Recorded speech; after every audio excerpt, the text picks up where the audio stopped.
Good morning students. যোৱাকালি যিটো ইংলিছৰ টেন্সৰ ওপৰত মই ইউটিউব টেষ্ট এটা লৈছিলোঁ, ইয়াৰ ৰিজাল্ট আৰু চলিউশ্যন এইটো ভিডিঅ'ত আলোচনা কৰি যাম। চ' টোটেল 20টা কুৱেশ্যন ইয়াতে আছিলে। প্ৰথমতে আমি ইয়াৰ এনচাৰখিনি চাই লওঁ। এনচাৰখিনি কি হ'ব মই তোমালোকক বুজাই দি আছোঁ।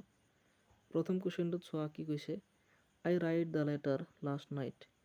মই যোৱা ৰাতি চিঠিটো লিখিছোঁ। লাষ্ট নাইট থাকিলে কি হ'ব, এইটো পাষ্ট ইনডিফিনিট। চ' কি লিখিবা, আই ছিংগুলাৰ নাম্বাৰ হয়, এইটো ফাৰ্ষ্ট পাৰ্চন ছিংগুলাৰ নাম্বাৰ। চ' আই ৰাইটৰ ঠাইত কি হ'ব, ইয়াৰ V2 আই ৰট পাষ্ট ফৰ্মটো বহাই দিবা। So' I wrote the letter last night, এইটো এনেকৈ হ'ব। 2 নম্বৰ আছে, I will speak to him when he come. তেওঁ যেতিয়া আহে তেওঁৰ লগত মই কথা পাতিম। এটা পাৰ্ট কি আছে, ফিউচাৰ ইনডিফিনিটত। চ' আৰু এটা পাৰ্ট কি থাকিব, এইটো আমাৰ কি হ'ব, প্ৰেজেণ্ট ইনডিফিনিট। তেওঁ যেতিয়া আহিব মই তেওঁৰ লগত কথা পাতিম, এইটো ফিউচাৰত বুজাইছে, নিয়াৰ ফিউচাৰ। চ' এইটো এই ক্ষেত্ৰত কি হ'ব, আমাৰ ইয়াতে হুৱেন হি কামছ হ'ব জাষ্ট। ইয়াতে যিহেতু এটা পাৰ্ট ফিউচাৰ ইনডিফিনিটত দিয়া আছে, আন এটা পাৰ্ট কি হ'ব, present indefinite. So' I will speak to him when he comes. 3 নম্বৰ তোমালোকে কুৱেশ্যনটো ইয়াতে আছিলে, she get in to the bus when she dropped her bag. তাইৰ বেগ যেতিয়া পৰিছিল তেতিয়া তাই বাছত উঠি আছিল। কি হ'ব এইটো, তাই বাছত উঠি আছিল, এইটো বুজিছে, তাইৰ বেগটো পৰিছে। এটা পাৰ্ট কি আছে, পাষ্ট ইনডিফিনিটত আছে। চ' এই ক্ষেত্ৰত কি হ'ব, এটা কাম যদি অতীতত কৰা বুজায়, এইটো হ'ব past continuous. So' she was getting in to the bus হ'ব। ইয়াতে she was getting in to the bus when she dropped her bag. 5 নম্বৰ চোৱা, we stay in Kolkata during the coming puja holidays. আমি অহা পূজাৰ বন্ধত কলকাতাত থাকিম। এইটো কি, ফিউচাৰ প্লানিং কৰা বুজাইছে। কামিং হলিডেজ এইটো কি আছে, এতিয়াও আমাৰ ফিউচাৰ টেন্সতে আছে, ভৱিষ্যতত বুজাইছে যে অহা পূজাৰ বন্ধত আমি কলিকতাত থাকিম। চ' এইটো ফিউচাৰ টেন্স হয়। উই কি হ'ব, first person plural number. So' we will stay হ'ব ইয়াতে। So' we will stay in Kolkata during the coming puja holidays. 5 নম্বৰ চোৱা, the train arrive when I reached the station. মই যেতিয়া ষ্টেচন পাইছিলোঁ তেতিয়া ৰেল আহি পাইছিল। চাবা তুমি, অতীতত যদি দুটা কাম হোৱা বুজায়, যিটো কাম আগত হৈছে সেইটো কি হ'ব, পাষ্ট পাৰফেক্ট, আৰু যিটো পিছত সেইটো পাষ্ট ইনডিফিনিট। আমাক এটা পাৰ্ট পাষ্ট ইনডিফিনিটত দিয়াই আছে, আই ৰিচ্ড দ্য ষ্টেচন, মই ষ্টেচন পাইছিলোঁ। আৰু এটা পাৰ্ট কি আছে ইয়াতে, এননিমাছ। চ' এইটো পাৰ্ট কি হ'ব, পাষ্ট পাৰফেক্ট। এনচাৰ হ'ব, the train head arrived. The train had arrived when I reached the station. Next আছে, it rained since morning and now the streets are flooded.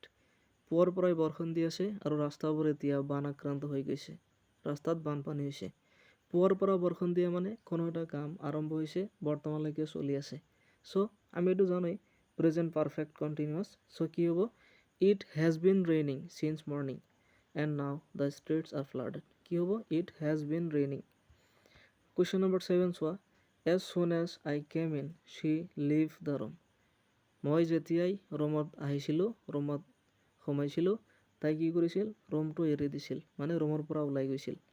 এই ক্ষেত্ৰত যদি as soon as থাকে কি লিখিম আমি, past indefinite. So' as soon as I came in she left the room. Next আছে, when I went to her house she sang a song. মই যেতিয়া তাইৰ ঘৰত গৈছিলোঁ তাই এটা গান গাই আছিল। মই তাইৰ ঘৰত গৈছিলোঁ, পাষ্ট ইনডিফিনিট। নেক্সট পাৰ্টটো কি কৈছে, তাই গান গাই আছিল। চ' পাষ্ট কণ্টিনিউৱাছত হ'ব এইটো। কেনেকৈ লিখিবা, শ্বি ৱাজ ছিংগিং, এটা ING এটা লগাই দিবা। She was singing a song, when I went to her house she was singing a song. 9 নম্বৰ প্ৰশ্নটো আছে, the teacher knew the boy was lying. টিচাৰজনে জানিছিল ল'ৰাটো মিছা কথা কৈ আছিল। টিচাৰে জানিছিল, দ্য বয় ৱাজ লাইং, এটা আছে কি, পাষ্ট কণ্টিনিউৱাছ। চ' এইটো হ'ব পাষ্ট ইনডিফিনিট। নোৰ ঠাইত কি, নিউ দিবা, the teacher knew the boy was lying. Next আছে, হি ৱৰ্ক হিয়াৰ চিন্স 2006। তেওঁ 2006ৰ পৰা ইয়াতে কাম কৰি আছে।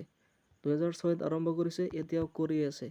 চ' কি হ'ব, present perfect continuous. So' he has been working here since 2006। Next আছে, পাৰহেপছ ইট ৰেইন য়েষ্টাৰডে। বোধহয় যোৱাকালি বৰষুণ দিছিল। য়েষ্টাৰডে আছে, আমি চকু মুদি কি লিখিম, এইটো past indefinite tense. So perhaps it rained yesterday. ed এটা লগাই দিব খালি।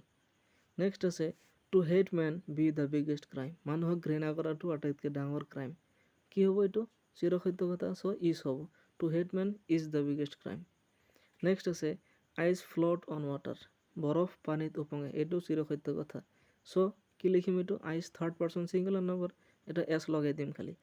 আইচ ফ্ল'টছ অন ৱাটাৰ এইটো কি হ'ব চিৰসত্য কথা হ'লে সদায় কি হয় প্ৰেজেণ্ট ইনডিফিনিট বা চিম্পল প্ৰেজেণ্টত হয়।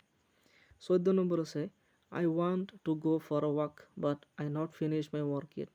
মই খোজ কাঢ়িব যাব বিচাৰোঁ কিন্তু মই মোৰ কাম এতিয়ালৈকে ফিনিছ কৰা নাই।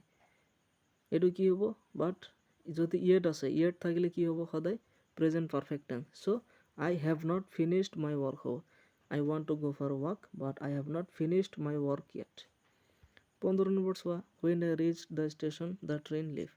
মই যেতিয়া ষ্টেচন পাইছিলোঁ ট্ৰেইনটো কি হৈছে এৰিছিল। এই ক্ষেত্ৰত কি দুটা কাম হৈছে, মই ষ্টেচন পাইছিলোঁ ট্ৰেইন এৰিছে, এটা পাৰ্ট দিয়া আছে আমাৰ কিহত প্ৰেজেণ্ট পাৰফেক্ট টেন্স। চ' আন এটা হ'ব এইটো এটা পাৰ্ট দিয়া আছে আমাৰ পাষ্ট ইনডেফিনিট টেন্স। চ' আন এটা হ'ব আমাৰ পাষ্ট পাৰফেক্ট টেন্স। চ' এইটো যিহেতু ইনডেফিনিটত দিয়া আছে এইটো পাৰফেক্টত লিখিলে কি হ'ব the train head left. So' when I reached the station the train had left. Next আছে I wish I be a king. তাৰপিছত আছে if I were you I not do that. এই দুটা সদায় কি অস্বাভাৱিক কল্পনা কৰা বুজাইছে। I wish I be a king, মই ভাবোঁ মই এজন ৰজা, এইটো কি হ'ব চিৰসত্য কথা নেকি, এইটো হ'ব অস্বাভাৱিক কল্পনা, মই ৰজা হ'ব নোৱাৰোঁ কিন্তু কল্পনা কৰি আছোঁ। চ' এই ক্ষেত্ৰত বি থাকিলে ডাইৰেক্ট ৱেৰ লিখি দিবা বা যিকোনো ভাৰ্ব থাকিলে ইয়াৰ পাষ্ট ফৰ্মটো লিখি দিবা। চ' I wish I were a king. Next আছে I write a story now. মই বৰ্তমান এটা কাহিনী লিখি আছোঁ। নাও আছে, নাও থাকিলে কি প্ৰেজেণ্ট কণ্টিনিউৱাছ টেন্সৰ এইটো চাইন হয়। চ' লিখিবা I am writing a story now. Next আছে মই যদি তুমি হ'লোহেঁতেন মই এইটো নকৰিলোহেঁতেন। এই কুৱেশ্যনটো চবেই ভুল কৰিছা, কাৰো হোৱা নাই এনচাৰ। চ' এইটো তোমালোকে লিখিবা এইদৰে। কি কৈছে চোৱা মই যদি তুমি হ'লোহেঁতেন এইটো কি তাৰমানে এইটো পাষ্ট পাৰফেক্টত বুজাইছে। আৰু এটা আছে কি মই এইটো কাম কেতিয়াও নকৰিলোহেঁতেন, ফিউচাৰ পাৰফেক্টত বুজাইছে। চ' এইটো কেনেকৈ লিখিবা if I were you I would not have done that. এইটো চবেই ভুল কৰিছা, এইটো কাৰো হোৱা নাই। চ' এনেকৈ লিখিবা if I were you I would not have done that. এনেকৈ লিখিবা। তাৰপিছত আছে he always go for a walk in the morning. always থাকিলে এইটো কি present indefinite. So' he always goes for walk. Next আহিব he go home when we met him. আমি যেতিয়া তাক লগ পাইছিলোঁ তেওঁ ঘৰত গৈ আছিল, এইটো কি পাষ্ট ইনডিফিনিটত আছে আৰু এটা পাৰ্ট কি হ'ব পাষ্ট কণ্টিনিউৱাছ টেন্সত, তেওঁ ঘৰত গৈ আছিল। চ' he was going home when we met him. চ' এইটো আছিলে তোমালোকৰ এনচাৰ। এতিয়া তোমালোকৰ ৰিজাল্টটো মই অলৰেডি গ্ৰুপত দি দিছোঁ। চ' তোমালোকে গ্ৰুপত ৰিজাল্টটো চাই ল'বা বা যোনে পোৱা নাই মোক পাৰ্চনেলি মেছেজ দিলে মই ৰিজাল্টটো দি দিম। আউট অফ 20 হাইষ্ট মাৰ্ক পাইছে 19, দুইজনে পাইছে।